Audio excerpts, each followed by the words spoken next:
Good morning student. आज हम discuss करेंगे page number 177 last para.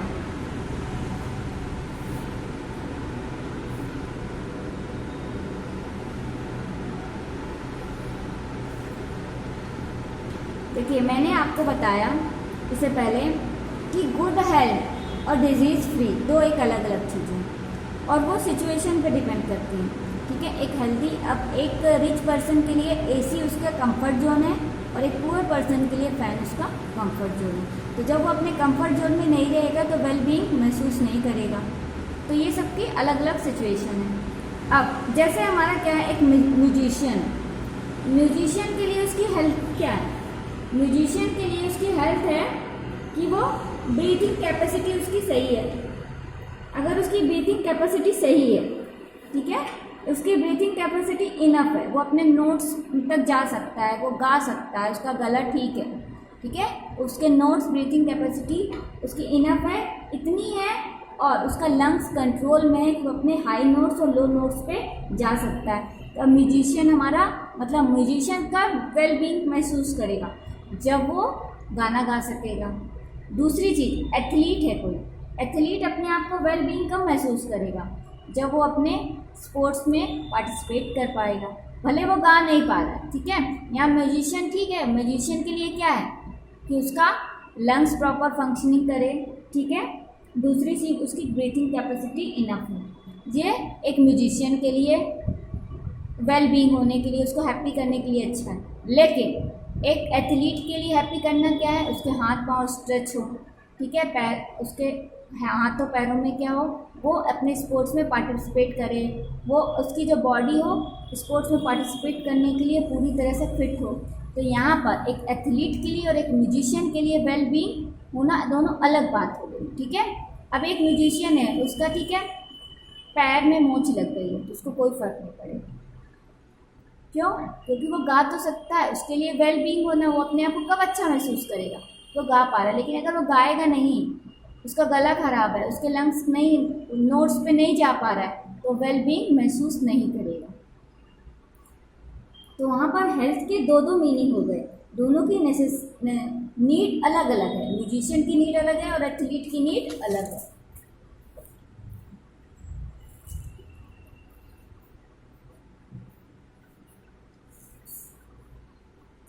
So, we can be poor health without there being a simple cause in the form of an identifiable disease. This is the reason why when we think about health, we think about societies, communities. On the other hand, when we think about disease, we think about individual suffer. तो यहाँ पर health का means health पे बहुत सारी चीज़ें depend है। Health किस किस पे डिपेंड है? Socially, environmentally, mentally and physically तो है ही है। लेकिन डिजीज़ नहीं, डिजीज़ में सिर्फ क्या होगा? इंडिविजुअल सफ़र होगा। जब हम सफ़र होते हैं, हम इंडिविजुअली, अगर हमको इन्फेक्शन हो जाता है तो हमको क्या है, हम मतलब हमको कोई डिजीज़ हो जाती है, किसी कोई भी चीज़ माइक्रो ऑर्गेनिज्म या कुछ भी अटैक करता है, तब हमको क्या होगा? डिजीज़ होगी। यहाँ पर डिजीज़ और हेल्थ का मतलब अलग अलग है। ठीक है,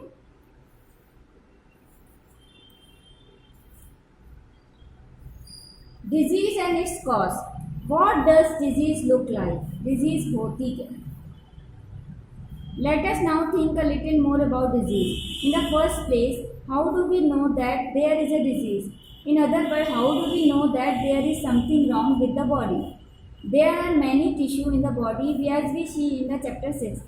These tissue make the physiological symptoms or organ system that carry out body function. Each of the organ system has a specific organ as its part, and it has particular function. So the digestive system has the stomach and intestine, and it helps to digest food taken in from outside the body. The musculoskeletal system, which is made up of bones and muscles, holds the body parts together and helps the body move. अब हमारी body parts में, हमारी body में बहुत सारे parts हैं, बहुत सारे ऑर्गन हैं, बहुत सारे ऑर्गन सिस्टम हैं। कोई भी एक में ऑर्गन सिस्टम या कोई भी हमारी बॉडी में क्या हो रहा है? प्रॉपर फंक्शनिंग नहीं हो रही। हमारी बॉडी में कहीं भी समथिंग रॉन्ग हो तो वो क्या हो गई? डिजीज़ हो गई। ठीक, अब जैसे हमारी बॉडी किससे बनी होती है? ऑर्गन सिस्टम से। ऑर्गन सिस्टम ऑर्गन से, तो वो ऑर्गन प्रॉपर फंक्शन नहीं कर रहा है, कोई भी ऑर्गन सिस्टम में क्या होगा, प्रॉब्लम आ गई। जैसे डाइजेस्टिव सिस्टम, डाइजेस्टिव सिस्टम में क्या क्या होता है, स्टमक,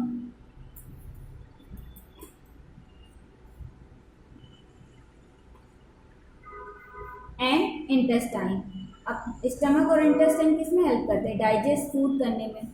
इसके अलावा मस्कुलोस्केलेटन, मसल्स एंड बोन्स, ये क्या करती है, बॉडी को होल्ड करती हैं और एक फ्रेमवर्क देती हैं बॉडी को।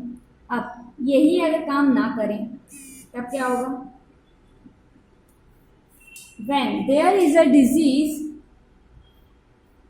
either the functioning of one or more system of the body will change for the worse. This change gives rise to symptoms and sign of the disease. Symptoms of disease are things we feel as being wrong. So we have a headache, we have cough, we have loose motion, we have a wound with pus. These are all symptoms. These indicate that there may be a disease, but they don't indicate what the disease is. For example, a headache may means just a examination stress, or very rarely it may means meningitis. अब देखिए, हमारी body में बहुत सारे organ system हैं। इन organ system में कहीं भी कोई भी सिस्टम ने रॉन्ग कर दिया, ठीक है, सिस्टम हमारे कोई चेंज हुआ, लेकिन चेंज अच्छे के लिए नहीं हुआ, वर्स के लिए हुआ, गुड के लिए नहीं हुआ, बैड के लिए हुआ। हमारी बॉडी सिस्टम में कुछ चेंज हो गया। अब उसके चेंज होने से कुछ हमको ऐसे सिम्टम्स मिलेंगे, कुछ साइन आएंगे जो हमारी बॉडी में दिखेंगे और उनसे हमको लगेगा कि हमारी बॉडी में कुछ रॉन्ग हो रहा है। ठीक, हमारे जैसे रोज़ थे जो जब बीइंग वेल थे तो उससे हटके कुछ कहीं ना कहीं कुछ रॉन्ग है हमारी बॉडी में। तो जैसे ही हमको ये पता चलता है तो हमको साइन एंड सिम्टम्स मिलते हैं कि हमारी बॉडी में कुछ डिजीज़ है, तो हमको क्या लगता है, कुछ रॉन्ग है, कुछ गलत हो रहा है हमारी बॉडी में।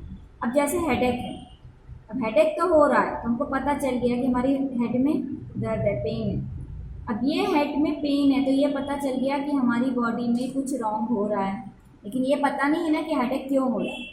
अभी हेडेक के कई सारे रीज़न हो सकते हैं। स्ट्रेस ले लिया आपने, धूप में चले गए थे, ठीक, एग्जामिनेशन स्ट्रेस है, यदि ठीक है, या फिर मेनिंजाइटिस के कारण आपको हेडेक हो रहा है।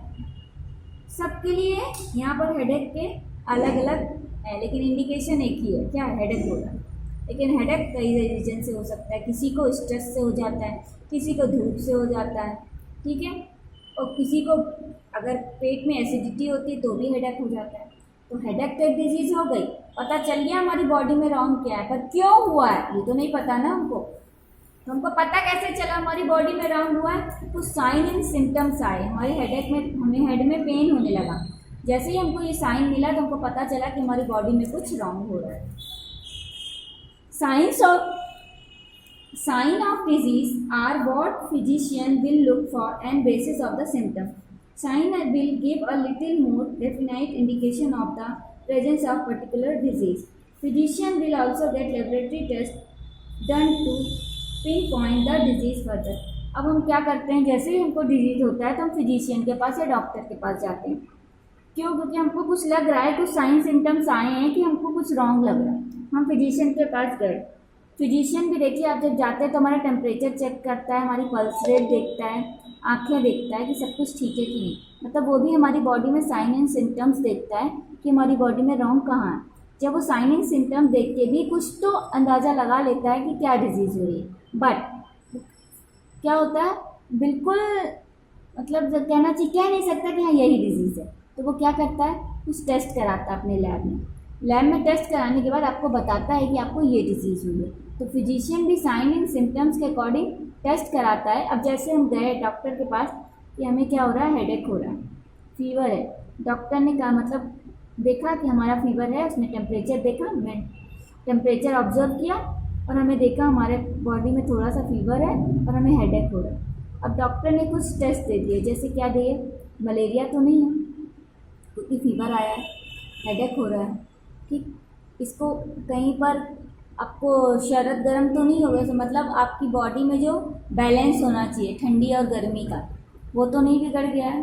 कभी कभी क्या होता है, हम एसी में रहते हैं और जाके सीधे धूप में चले जाते हैं, तो क्या होता है, हमारी बॉडी का टेम्परेचर एकदम से अगर राइज होता है या एकदम से डाउन होता है तो हमारी बॉडी एडजस्ट नहीं कर पाती। उससे भी हेडेक होने लगता है। तो डॉक्टर ये सब टेस्ट करेगा और पहले तो वो आपसे पूछेगा कि आपको हेडेक कब से हो रहा है, कैसे हो रहा है, तो वो उसके अकॉर्डिंग डिजीज़ बता देगा।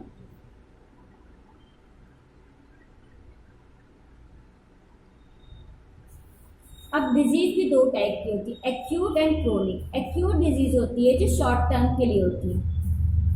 सम disease last for only few short period of time, जैसे हमको उनको क्या बोलते हैं, एक्यूट डिजीज।